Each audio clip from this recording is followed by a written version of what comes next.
Telugu Desam party ఆఫీసులో ఈ media సమావేశం ఏర్పాటు చేయడం.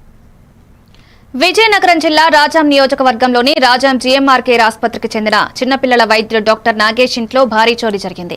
వారం రోజుల సెలవుల కారణంగా ఇంట్లో ఎవరూ లేని సమయంలో దుండగులు సుమారు ₹1 కోటి పైగా విలువైన బంగారు ఆభరణాలు, వెండి, నగదును అపహరించారు. సమాచారం అందుకున్న పోలీసులు ఘటనా స్థలానికి చేరుకుని అనుమానితులను విచారిస్తున్నారు. డాగ్ స్క్వాడ్, క్లూస్ టీం సహాయంతో ఆధారాలు సేకరించినట్లు డీఎస్పీ రాఘవులు తెలిపారు.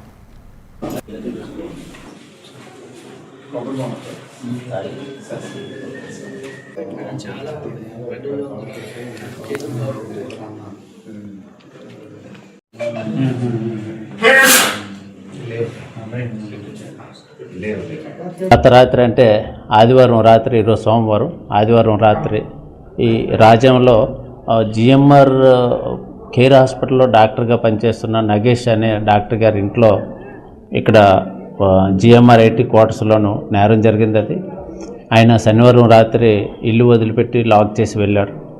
ఈరోజు ఉదయం వచ్చి చూడగానే తలుపులు తెరిచి ఉన్నాయి. లోపలికి వెళ్ళి చూస్తే బీరువా బ్రేక్ చేసి ఉంది. బీరువాలో ఉన్న బంగారం, వెండి పోయినట్లుగా ఆయన రిపోర్ట్ ఇస్తున్నారు. బంగారం సుమారు 1250 గ్రాములు, వెండి కూడా పోయినట్లు ఇస్తున్నారు. అది రిపోర్ట్ తీసుకుని